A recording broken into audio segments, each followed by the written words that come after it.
तो आप सब उम्मीद करता हूं आप और आपकी जो स्टडी है वो बहुत अच्छी चल रही है। आज की वीडियो में हम सेट्स के अंदर एक्सरसाइज 1.3 के क्वेश्चन नंबर 3 को डिस्कस करने वाले हैं। आप ये भी बोल सकते हो कि इस एक्सरसाइज का ये सबसे इंपॉर्टेंट क्वेश्चन है। देखो, अगर आपने बेसिक्स वाली वीडियो देखी है ना, अगर आपने बेसिक्स वाली वीडियो देखी है तो आपको पता है उसमें मैंने आपको ये बताया था इंपॉर्टेंट कंसेप्ट करके।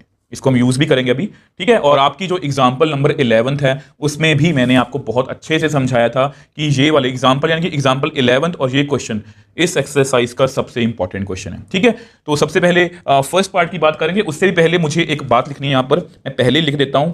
Late A is equal to 1, 2, 3, 4, 5। मैंने बेसिक्स वाली वीडियो में भी बताया था। यहां पर ना हम पहले ही आपको मैंने क्या बताया था, ये देखो मैं आपको पढ़ के सुना देता हूं। Elements always belongs to a set, set is always subset of a set, anything written in curly bracket is an element, when we put curly bracket to an element it becomes set.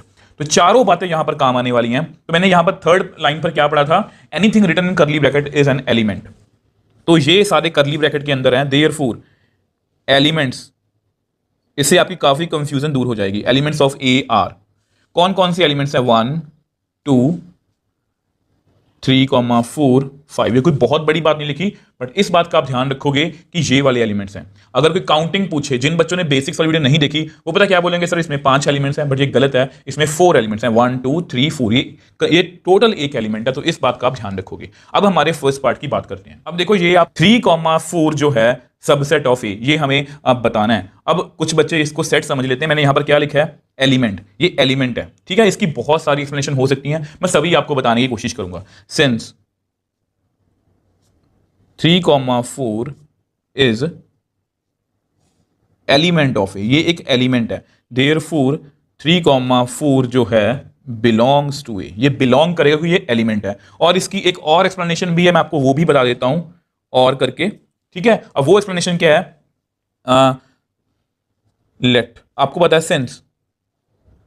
अब मान लो, अब ये बात तो मैंने सही लिखी है ना, क्योंकि ये एक सेट है, बट ये सेट किसी के अंदर है तो ये इसका एलिमेंट बन गया। अब आपको पता है 3 जो है वो इसको बिलोंग कर रहा है, 3 बिलोंग्स टू 3, 4, ये मैंने सही लिखा है। बट 3 जो है डज नॉट बिलोंग टू ए, 3 ए में नहीं है। कुछ बच्चे कंफ्यूज होंगे, सर 3 ए लिखा तो हुआ है, मैंने वो क्या बताया, ये एक एलिमेंट है तो इसलिए ए को बिलोंग नहीं कर रहा। Therefore 3, 4 does not subset of, ये एक सबसेट नहीं है, ठीक है। तो ये बिलोंग करेगा। तो ये वाली जो स्टेटमेंट लिखी गई है ये हमारी कौन सी स्टेटमेंट है, इनकरेक्ट। आई होप इसको आप जो है वो अच्छे से समझ पाए हो, ठीक है। तो ये क्या है, इनकरेक्ट है। अब सेम वे से सेकंड पार्ट की बात करते हैं। अब देखो, ये आपका सेकंड पार्ट है और इसकी एक्सप्लेनेशन मैं यहीं पर दे चुका हूं। Since 3, 4 is element of A, ये एलिमेंट है, यहां पर मैंने लिखा है कि ये इसका एलिमेंट है। देयरफॉर 3, एलिमेंट हमेशा क्या करता है, बिलोंग करता है। और अगर बिलोंग करता है तो ये जो स्टेटमेंट है ये हमारी कौन सी स्टेटमेंट है, करेक्ट। आई होप इसको आप जो है वो अच्छे से समझ पाए। अब देखो नेक्स्ट पार्ट की बात करते हैं। अब ये भी बहुत कंफ्यूजिंग है, यहां पर डबल ब्रैकेट आ गई है, ठीक है। तो यहां पर हमारा जो है फोर्थ पॉइंट काम आएगा, when we put curly bracket to an element it becomes set. तो वो तो हमें पता ही है। देखो बहुत सिंपल सी बात है, ये मैंने एक एलिमेंट लिखा है, ये एक एलिमेंट है और ये क्या है, चलो ये एलिमेंट है और ये क्या है, सेट है। ये एलिमेंट है, ये क्या है, सेट है। ये एक एलिमेंट है और अगर एलिमेंट के आसपास मैं ब्रैकेट डाल दूं तो ये क्या बन जाएगा, सेट। तो कभी भी ऐसा क्वेश्चन करोगे ना, हमेशा देखो कि इस बात का आपने ध्यान रखना है कि एलिमेंट हमेशा बिलोंग करता है, सेट हमेशा सबसेट बनता है। तो पहली बात तो जैसे यहां पर ये मुझे पता था कि एलिमेंट है तो बिलोंग ही करेगा। अब ये एलिमेंट है तो सबसेट तो कभी भी नहीं बनेगा इसका। अब ये सेट है, अब ये एक सेट है तो यहां पर हम फोर्थ पॉइंट जो है वो अपना यूज करेंगे। मैं आपको लिख के दिखा देता हूं। अब देखो यहां पर मैंने वही लिखा है कि when we put curly bracket to an element it become set, तो वो जो है वो सेट बन जाता है। तो ये बात अपने माइंड में रखोगे। तो अगर ये एक मतलब कि सेट है तो मैं सबसेट की बात जो है वो कर सकता हूं। अब ऐसा करता हूं, इसको मैं आपको नेक्स्ट पेज पे एक्सप्लेन कर देता हूं। देखो लास्ट पेज में मैंने वो क्या बताया कि ये एक मतलब कि सेट है तो सबसेट की हम बात कर सकते हैं। अब सबसेट की डेफिनेशन क्या होती है, अगर हम कोई भी एलिमेंट उठाएं वो दूसरे सेट में भी मतलब कि हो तो उसको हम सब कि हर एक एलिमेंट जो है वो दूसरे सेट में कंटेन करना चाहिए। तो अब आप मेरे को बताओ, अब बाहर की ब्रैकेट की बात करते हैं। अब बाहर की ब्रैकेट के अंदर जो है वो क्या एलिमेंट है, ठीक है। तो सिंस मैं कैसे लिखूंगा, थोड़ा देखने में आपको कंफ्यूजिंग लगेगा पर सुनना ध्यान से। 3, 4 बिलोंग कर रहा है, 3, 4 बिलोंग कर रहा है इसको, अब आपको पता है इसमें, इस सेट में अगर हम बाहर की ब्रैकेट की बात करें, ये एक क्या हुआ, एलिमेंट हुआ, ये इसको बिलोंग कर रहा है, और अगर ये इसको बिलोंग कर रहा है देन 3,4 आपके सामने है। हमने दूसरे पार्ट में प्रूव भी किया है कि ये भी इसका एलिमेंट ही है, ये इसका एलिमेंट ही है, ये इसको बिलोंग कर रहा है। तो since all elements of set on left hand side, जो हमने फर्स्ट और सेकंड पार्ट में भी किया था, on left hand side is also elements of set on right hand side. तो मतलब हर एक एलिमेंट उसमें प्रेजेंट है, तो ये जो है ये इसका सबसेट है। तो ये स्टेटमेंट हमारी क्या हुई, ये स्टेटमेंट हमारी क्या हुई, करेक्ट। ठीक है, देखो ध्यान से समझने की कोशिश करो, अपना बेसिक क्लियर रखो, और जो 4 बातें मैंने आपको बताई हैं उसको अपने जो है वो माइंड में रखो। अब देखो नेक्स्ट पार्ट की बात करते हैं। अब ऐसा ही सेम क्वेश्चन ना हमें सेकंड के ये बोल सकते हो आप 4th और 5th में देखने को मिला था। तो यहां पर भी वही है, 1 belongs to A, 1 is element of A, 1 is element of A. तो 1 जो है वो बिलोंग करेगा। ठीक है, एलिमेंट हमेशा क्या करता है, element always belongs to, set always subset, तो एलिमेंट हमेशा बिलोंग करता है। तो इसका मतलब ये जो स्टेटमेंट है ये भी क्या है, करेक्ट। तो इसमें कोई भी दो राय नहीं है, ये बिल्कुल करेक्ट है। अब 1 सबसेट ऑफ ए, 1 जो है, देखो अभी आपको हो सकता है कि उसकी बच्चों लगे आसान है, इसको हम क्रैम कर लेंगे, बट अगर पेपर में थोड़ा सा भी क्वेश्चन बदल के आ गया तो आपको समझ में नहीं आएगा। 1 is subset of A, since 1 is element, ठीक है, 1 is element, therefore it can't be subset of E, because मैं यहां पर लिख भी देता हूं, because for subset first of all 1 has to be a set। देखो सबसेट होने के लिए 1 को सेट पहले होना पड़ेगा। मतलब कहने का मेरा मतलब ये है कि ये सबसेट जो है ये तभी बनेगा, देखो 1 एलिमेंट है, ये मतलब सेट है, तो ये सेट ही नहीं है, 1 is not a set.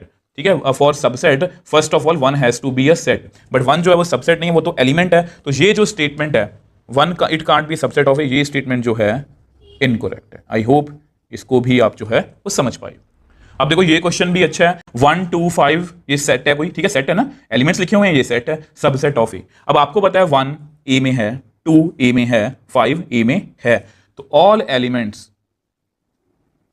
Elements of set on left hand side is present, लिख लो, present in set on right hand side.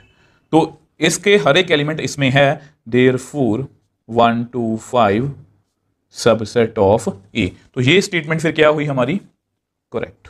अब देखो नेक्स्ट पार्ट है, इस पार्ट का आंसर यहीं पर छुपा हुआ है। ये एक सेट है, ये एक सेट है ना, ये सबसेट तो हो सकता है बट बिलोंग कभी भी नहीं करेगा। मैं यहां पर लिख भी देता हूं, सिंस आपके लिए, क्योंकि आपको समझना है ना, कई बार पेपर में रीजन भी पूछ लेते हैं, since 1 2 5 is a set and 1 2 5 is not an element of A. ये एलिमेंट तो नहीं है, एलिमेंट कौन कौन सी है, 1 है, 2 है, 3,4 इकट्ठे हैं, 5, 4 एलिमेंट है, ये कभी भी इसका एलिमेंट नहीं है। देयरफॉर 1 2 5 जो है डज नॉट बिलोंग टू ए, ये इसको बिलोंग नहीं करता। तो ये स्टेटमेंट हमारी क्या हुई, इनकरेक्ट। तो नेक्स्ट पार्ट 8 की बात करते हैं। ये भी बहुत 1 2 3 सबसेट, देखो सबसेट तो सेट तो ये है, जो भी लेफ्ट हैंड साइड में, सबसे पहले ये देखा करो कि ये सेट है या नहीं, सेट तो है, सबसेट ऑफ ये बोल रहे हैं। और 1 इसमें है, इसमें भी है, 2 इसमें है, इसमें भी है, 3 इसमें है, 3 इसमें नहीं है। तो हम क्या लिखेंगे, सिंस 3 बिलोंग्स टू 1 2 3 बट जो 3 है डज नॉट बिलोंग टू ए, 3 इसका एलिमेंट नहीं है। इसके एलिमेंट कौन कौन से हैं, ए के 1 2 ये इकट्ठा 3 4 5, तो ये इसको बिलोंग नहीं करता। देयरफॉर अगर ये इसका मतलब कि सबसेट, मतलब कि ये एलिमेंट इसको बिलोंग करता है बट इसको बिलोंग नहीं करता, therefore 1 2 3 does not subset of A, not a subset of A. तो ये हमारी स्टेटमेंट जो है ये क्या है, इनकरेक्ट। देखो नेक्स्ट पार्ट की बात करते हैं, 5 बिलोंग्स टू ए। अब आपको पता है, हमने अच्छे से पढ़ा था कि 5 किसको रिप्रेजेंट करता है, एम्प्टी सेट को। सबसे पहली बात, वो 5 वैसे तो दिख ही नहीं रहा, यहाँ पर 5 है ही नहीं है, और वैसे भी 5 रिप्रेजेंट, अगर इसकी मैं और अच्छे से एक्सप्लेनेशन करूं, 5 रिप्रेजेंट एम्प्टी सेट। अब देखो आपको पता है फाई एक एम्प्टी सेट को रिप्रेजेंट करता है और जो सेट है आपके सामने इसको बिलोंग नहीं कर रहा, तो therefore phi is not an element of A. तो ये इसका एलिमेंट तो नहीं हो सकता, तो phi does not belong to A. तो ये स्टेटमेंट हमारी क्या हुई? इनकरेक्ट। ठीक है, अब सेम वे से नेक्स्ट पार्ट की बात करते हैं। अब देखो ये आपका नेक्स्ट पार्ट 10th, ठीक है, phi is subset of A. तो ये जो है ये एक अंडरस्टूड बात है, मैंने आपको समझाई थी बेसिक वीडियो में। फाई और empty set is subset of every set. तो हम क्या लिखेंगे यहां पर? We know phi is subset of every set. तो अगर वो सबसेट है तो फाई ए का भी सबसेट होगा। तो ये स्टेटमेंट हमारी क्या हुई? करेक्ट। अब देखो नेक्स्ट और लास्ट पार्ट की बात करते हैं। अब इस पार्ट को ना दो तरीके से समझा जा सकता है। अब फाई आपको पता है कि एम्प्टी सेट होता है, तो फाई को लिखने के, एम्प्टी सेट को लिखने के दो ही तरीके हैं। ये तो फाई अकेला हो या एम अकेली करली ब्रैकेट्स, ठीक है। तो मतलब यहां पर जो है सिंस एम्प्टी सेट इज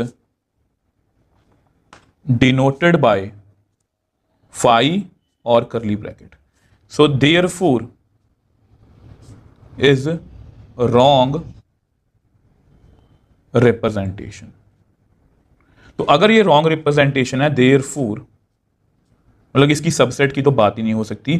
तो ये जो हमारी स्टेटमेंट है ये क्या है? इनकरेक्ट। अब इसको एक और तरीके से भी समझा जा सकता है, इसको एक और तरीके से भी समझा जा सकता है। आपको पता है फाई देखा जाए तो इसको बिलोंग कर रहा है। अगर हम इसको ऐसे समझें, फाई इसको बिलोंग कर रहा है, ये एक सेट है ना, सेट के अंदर फाई है, मतलब फाई अब ये मान सकते हो कि फाई यहां पर मतलब कि एक एलिमेंट को शो कर रहा है कि फाई इसमें एक एलिमेंट है, but phi does not belong to A. आपके सामने है फाई, यहां पर एलिमेंट है ही नहीं है ए का, तो देयरफॉर ये जो है ये सबसेट नहीं। आपको जो एक्सप्लेनेशन अच्छी लगे आप उसी तरीके से कर सकते हो। अब देखो स्टूडेंट्स, ये क्वेश्चन दोबारा से बोल रहा हूं, बहुत इंपॉर्टेंट है। मैंने अपने पूरे एफर्ट्स लगाए हैं, यहां पर भी लगाए हैं और बेसिक्स वाली वीडियो में भी लगाए थे कि आपको ये चार बातें याद रखनी है, क्योंकि आपको ये क्वेश्चन पेपर में नहीं आएगा, बट इसके जैसा कोई भी क्वेश्चन आए तो आप उसको जो है वो इजीली सॉल्व कर पाओ। अगर ये जो क्वेश्चन है ये बेसिकली बहुत इजी क्वेश्चन है। अगर हम नई एनसीईआरटी और पुरानी एनसीईआरटी की बात करें तो पुरानी एनसीईआरटी में एक टॉपिक है जिसको बोलते हैं पावर सेट, ठीक है, जिसको बोलते हैं पावर सेट। ये मैंने आपको वैसे करवाया था, छोटा सा टॉपिक है, मैंने वो करवा दिया था, बट न्यू एनसीईआरटी में ये टॉपिक नहीं है। बट अगर आपने ये टॉपिक नहीं पढ़ा तो आपसे ये क्वेश्चन जो है थोड़ा सा मुश्किल लगेगा आपको करने में, तो इसलिए मैंने ये आपको करवा दिया था। तो सबसे पहले इसमें फोर डिफरेंट पार्ट्स हैं। सबसे पहले फर्स्ट पार्ट की बात करते हैं। अब देखो फर्स्ट पार्ट की बात करते हैं। अब इसमें ना आपको दो तीन बातें काम आने वाली हैं। एक तो फाई जो है वो सबका सबसेट होता है, every set is subset of itself, तो ये सभी बातें आपको काम आने वाली हैं। तो सबसेट्स आर, तो इसके सबसेट्स हमें लिखने हैं। तो सबसेट कौन कौन से आएंगे? एक तो हमेशा फाई लिख लिया करो। अब इसमें बाय चांस एक ही एलिमेंट है तो उसको मैंने लिख लिया, तो ये इसके क्या हैं? सबसेट्स। अब ये क्वेश्चन जो है ये आपको थोड़ा सा अच्छा लगेगा। तो सबसेट्स आर, सबसे पहले क्या लिखेंगे? Yes, phi. उसके बाद अब यहां पर दो एलिमेंट है, सबसे पहले क्या करो? सिंगल एलिमेंट उठा लो, ए इसका सबसेट है क्योंकि इसमें ए है, इसमें बी है, बी और सेट जो है वो खुद।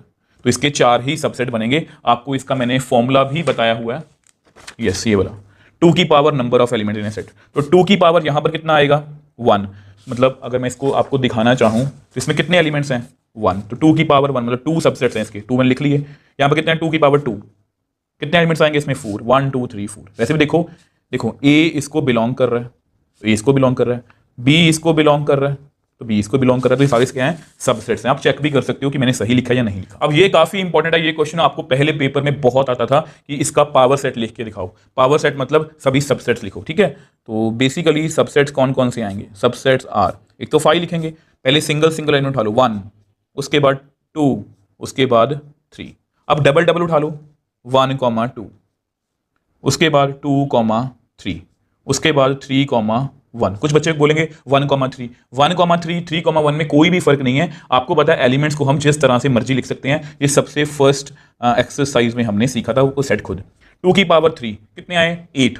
1 2 3 4 5 6 7 8। तो इस तरह से हमने 8 जो है इसके सबसेट जो हैं वो लिख लिए। अब देखो ये लास्ट पार्ट है फाई। अब फाई का सबसेट क्या होगा? एक तो ये लिख सकते हैं आप कि हर एक सेट अपना ही सबसेट होता है। Phi is subset of every set. तो सबसेट कौन कौन से आएंगे? ये खुद ही आएगा, मतलब फाई। तो इसका जो सबसेट है वो कौन है? फाई। आई होप इसको आप समझ पाए हो। तो ये सारे सबसेट्स हैं, तो ये सारे फॉर्मुलाज भी यहाँ पर इंप्लीमेंट हो गए हैं। मतलब 2 की पावर 1 2 आ गए, 2 की पावर 2 4 आ गए, 2 की पावर 3 8 आ गए, 2 की पावर यहाँ पर कोई एलिमेंट ही नहीं है, कितना आया 2 की पावर 0 कितना होता है 1। ठीक है, तो कितने सबसेट्स आए 1, तो 1 ही है इसका। ये आपको नेक्स्ट क्वेश्चन में भी हेल्प करेगा। अब देखो नेक्स्ट क्वेश्चन की बात करते हैं, how many elements has P A if A is equal to 5। तो ये बेसिकली ओल्ड एनसीईआरटी का क्वेश्चन है, नई एनसीईआरटी में ये क्वेश्चन नहीं है। बहुत छोटा सा क्वेश्चन था, मुझे लगा आपको करवा देना चाहिए। अब आपको एक फॉर्मूला पता होना चाहिए, ये एक्चुअली क्या होता है, पावर सेट होता है। ठीक है, इसका क्या मतलब है, power set, power set of A. ठीक है, number of elements in P A, क्या फॉर्मूला है, 2 raise to power number of elements in A set. ठीक है, तो आपको पता है since A is equal to 5 means A is an empty set, और एम्प्टी सेट में एलिमेंट कितने होते हैं 0। Therefore number of elements in power set of A 2 की पावर 0 कितना आया 1। तो कितने एलिमेंट्स होंगे 1। देखो ये क्वेश्चन मैंने इसलिए कराया क्योंकि ये ओल्ड एनसीईआरटी क्वेश्चन है, और ये क्वेश्चन आपको अपना जो है वो जिसको बोले रूप बदल के आ सकता है, मतलब अपना फेस बदल के आ सकता है। वो पूछ सकते हैं कि ए एलिमेंट है, एक भी सेट है 5, तो उसमें उसके कितने सबसेट्स बनेंगे। ठीक है, तो जैसे हमने फोर्थ क्वेश्चन का लास्ट पार्ट भी किया था कि ए अगर 5 है, कोई सेट 5 है, उसके सबसेट कौन कौन से हैं, अकेला 5, तो कितने एलिमेंट्स होंगे, उसमें एक ही था, उसमें भी एक ही आया था। तो ये क्वेश्चन आपको इस तरह से भी पूछा जा सकता है। देखो नेक्स्ट क्वेश्चन 6 की बात करते हैं, बहुत इजी क्वेश्चन है, write the following as intervals. तो अगर आपने बेसिक्स वाली वीडियो देखी है तो मैंने इंटरवल्स के बारे में बताया था, और मैंने सिर्फ इंटरवल्स के बारे में आपको बताया नहीं, मैंने आपको ये भी बताया था कि इंटरवल्स की हमें जरूरत क्यों है। क्योंकि ये देखो इसका मतलब क्या है, इसका मतलब ये देखो, इसको 3, ये इंटरवल है, ये क्या है, ये इसको जो है सेट बिल्डर फॉर्म में लिखा गया है, ये इसको नंबर लाइन पर रिप्रेजेंट किया गया है कि अगर ए और बी इंक्लूड नहीं है तो मतलब एक सर्कल लगाना है, अगर ए और बी इंक्लूड है तो सर्कल हमें उसको कलर या फिल कर देना है। अब इसकी मुझे इंटरवल लिखने की जरूरत क्यों है, देखो बहुत से बच्चे इसको इग्नोर करते हैं। अब मान लो पेपर में आपको ये क्वेश्चन आ जाए, मान लो पेपर में आपको ये क्वेश्चन आ जाए, x such that x belongs to R, मतलब रियल नंबर, और एक्स जो है -4 से लेके 6 के बीच में है, 6 के साथ में क्या लिखा हुआ है यहां पर इज इक्वल टू का साइन। तो यहां पर अगर इंक्लूड नहीं करना तो मुझे ओपन ब्रैकेट रखनी है, और अगर मुझे 6 को इंक्लूड करना है तो मुझे क्लोज ब्रैकेट रखनी है। वैसे इसका आंसर यहीं पर खत्म है, बट मुझे आपको अपनी तरफ से कुछ बातें बतानी है। अगर बाय चांस ये क्वेश्चन कुछ ऐसे आ जाए, चलो वैसे -4, तो चलो ऐसा करते हैं यहां पर इंटीजर कर देते हैं, इंटीजर। तो अगर ये क्वेश्चन आ जाए तो पेपर में अगर आपको वो बोलें कि इंटरवल या कुछ भी लिख के दिखाओ, तो आप ऐसे नहीं लिखोगे, ये गलत है, क्योंकि इसके बीच में सभी रियल नंबर्स आ गए। रियल नंबर्स को मैं जो है वो रोस्टर फॉर्म में नहीं लिख सकता, इसलिए इंटरवल्स की ज़रूरत रहती है हमें। तो यहाँ पर इसको मैं लिखना होता तो मैं लिखता -3 -2 -1 0 1 2 3 4 5 6, इस तरह से लिखता, क्योंकि इनके बीच में कोई भी नंबर नहीं मैं लिख सकता। बट यहाँ पर बहुत सारे नंबर्स होते हैं, इसलिए इसको ऐसे लिखते हैं। आई होप ये आपको क्लियर है। सेकंड पार्ट की बात करते हैं, सेकंड पार्ट की बात करते हैं, -x बिलोंग्स टू, इसका ध्यान रखना रियल नंबर है, -12 लेस देन -10। ठीक है, तो -12 से बड़ा है, -10 से छोटा है, तो बहुत ईजी है, मतलब ओपन ब्रैकेट, दोनों तरफ ओपन ब्रैकेट रहेगी इस तरह से। अब सेम वे से थर्ड पार्ट की बात करते हैं, x belongs to real number, 0 include करना है तो क्लोज ब्रैकेट, 7 इंक्लूड नहीं करना तो ओपन ब्रैकेट, बहुत ईजी है। तो यहां पर देखो सभी तरह क्वेश्चन है, इसमें दोनों ओपन ब्रैकेट आ गई, यहां पर स्टार्टिंग में ओपन है, बाद में क्लोज्ड है, पहले क्लोज्ड है बाद में ओपन है, यहां पर 3 और 4 के बीच में है, और दोनों में इक्वल टू का साइन है, तो यहां पर हम ये वाला इंटरवल जो है वो इस तरह से लिखेंगे। आई होप ये आपको अच्छे से क्लियर है। अब देखो नेक्स्ट क्वेश्चन 7th की बात को हम कैसे लिखेंगे सेट बिल्डर फॉर्म में, x such that x belongs to real number. तो x एक रियल नंबर है। अब x है कैसा, -3 से बड़ा है और 0 से छोटा है, तो ये मैंने कैसे लिख लिया। अब आपको पता है अगर मैं इसको नंबर लाइन पे बनाऊं, -3 यहां पर होगा, 0 यहां पर होगा। अगर इसके बीच में मैं इंटीजर लिखूं तो ये दोनों इंटीजर्स हैं इसके बीच में, तो इसके बीच में इनफाइनाइट नंबर्स हैं, तो सभी को रिप्रेजेंट करना है, मतलब -3 से बड़े 0 से छोटे, तो ये एक इंटरवल लिखने का तरीका है। अब सेकंड पार्ट की बात करते हैं, यहां पर भी इंटरवल की बात हो रही है, तो इसका मतलब x जो है वो रियल नंबर ही होगा। अब यहां पर बात क्या है, क्लोज ब्रैकेट है। अब क्लोज ब्रैकेट का मतलब क्या होता है कि मुझे ऐसा नंबर चाहिए जो 6 और 12 के बीच में हो, और 6 और 12 भी हो सकते हैं। इसमें यहां पर इज इक्वल टू का साइन डाला, यहां पर मैंने नहीं डाला था। ठीक है, आई होप ये आपको अच्छे से क्लियर है, बहुत ईजी क्वेश्चन है ये। तो x belongs to real number, अब फिर से तो 6 यहां पर एक बार ऐसे लिख लिया करो, ऐसे लिख लिया। अब यहां पर क्लोज ब्रैकेट है, 12 में इंक्लूड है तो मैंने यहां पर इज इक्वल टू का साइन डाल दिया, यहां पर इंक्लूड नहीं है तो मैंने साइन जो है वो नहीं डाला। अब last part x belongs to real number. तो -23 यहाँ पर x, यहाँ पर 5। अब 5 से छोटा इस तरह से है, बट -23 इंक्लूड करना है मुझे, तो यहाँ पर इज इक्वल टू का साइन, यहाँ पर ओपन ब्रैकेट है, इसको मुझे इंक्लूड जो है वो नहीं करना। तो देखो 8th की बात करते हैं, बहुत इजी क्वेश्चन है। जिस तरह से अगर बेसिक्स वाली वीडियो देखी है, तो हमारा लास्ट टॉपिक था इंटरवल्स के बाद यूनिवर्सल सेट। अब सेम वे से यहां पर भी हमारे ऑलमोस्ट ये सेकंड लास्ट क्वेश्चन है, what universal set would you propose for each of the following. अब आपको पता है यूनिवर्सल सेट होता क्या, biggest possible set is universal set in any given situation. अब ये इन एनी गिवन सिचुएशन बोलना जरूरी है, क्योंकि बिगेस्ट सेट तो अगर मैंने 1 से लेकर 100 तक नंबर लिख लिए और किसी बच्चे ने 1 से लेकर 200 तक लिख लिए, वो बिगेस्ट हो गया। तो इस तरह से ये बदल सकता है, ये सिचुएशन के ऊपर डिपेंड करता है। तो सेट ऑफ राइट ट्रायंगल्स है, तो एक सेट है जिसमें सारी क्या है, एक सेट है जिसमें सारी क्या है, राइट एंगल ट्रायंगल्स हैं। ये राइट एंगल ट्रायंगल्स हैं, ये बड़ी छोटी सभी साइज की हो सकती हैं, बट ये सारी क्या है, राइट ट्रायंगल्स। तो इसके लिए यूनिवर्सल सेट कौन सा होगा। अब आपको याद होगा कि मैंने आपको ना फर्स्ट का, इसी एक्सरसाइज का फर्स्ट का 6th पार्ट जो है वो समझाया था कि ट्रायंगल ना बेसिकली 6 तरह के होते हैं, ठीक है। राइट एंगल ट्रायंगल, ठीक है, उसके बाद अक्यूट एंगल ट्रायंगल, उसके बाद ऑब्ट्यूज एंगल ट्रायंगल। ये एंगल के बिहाफ पर है। आपको पता है एक होती है scalene triangle, isosceles triangle, equilateral. Basically 6 types की हैं। तो इनमें से वो पूछ रहे हैं कि set of right angle triangles. तो अगर मैं एक ऐसा सेट ले लूं जो सारी ट्रायंगल्स को कंटेन करता हो, तो वो क्या होगा, यूनिवर्सल सेट। तो यूनिवर्सल सेट, ये तो बच्चों वाले क्वेश्चन है। Universal set for this set is set of all triangles, जिसमें सभी ट्रायंगल्स आगे दुनिया भर की, इसमें दुनिया भर की राइट एंगल ट्रायंगल्स हैं, इसमें दुनिया भर की सभी ट्रायंगल्स हैं जो इसको कंटेन करती होंगी। अब set of isosceles triangle same वही है, यहां पर वो आइसोसेलेस के बारे में पूछ रहे हैं, तो इसका भी सेम सेट ले लेते हैं, यूनिवर्सल। अब इसके आंसर कई बार डिफरेंट भी हो सकते हैं। Universal set for this set is set of all triangles. तो बस इतनी सी बात है कि ट्रायंगल्स का सेट जो सभी को कंटेन करता है वो इसको भी कंटेन करेगा, जो सभी को कंटेन करता है इसको भी कंटेन करेगा। अब देखो इस एक्सरसाइज के लास्ट क्वेश्चन की बात करते हैं। Given the sets A, set दिया 1 3 5, B 2 4 6, C 0 2 4 6 8, which of the following may be considered as universal set for all 3 sets A B C. तो हमें 3 सेट्स दिए गए हैं, तो हमें एक ऐसा सेट यूनिवर्सल सेट चाहिए जो उसको, मतलब यूनिवर्सल सेट का देखो मतलब क्या होता है, जो बिगेस्ट सेट होता है, जो सभी को मतलब कवर कर रहा हो, मतलब यहाँ पर तीनों सेट्स को कवर करने वाला चाहिए। तो मुझे बिंग जिसका आंसर पता है, बट मैं आपको हर एक ऑप्शन को एक्सप्लेन करने की कोशिश करूंगा। तो 0 देखो 1 3 5 इसमें कंटेन है, 1 3 5, 2 4 6, 2 4 6, 0 2 4 6 8, 0 2 4 6 8 इसमें नहीं है।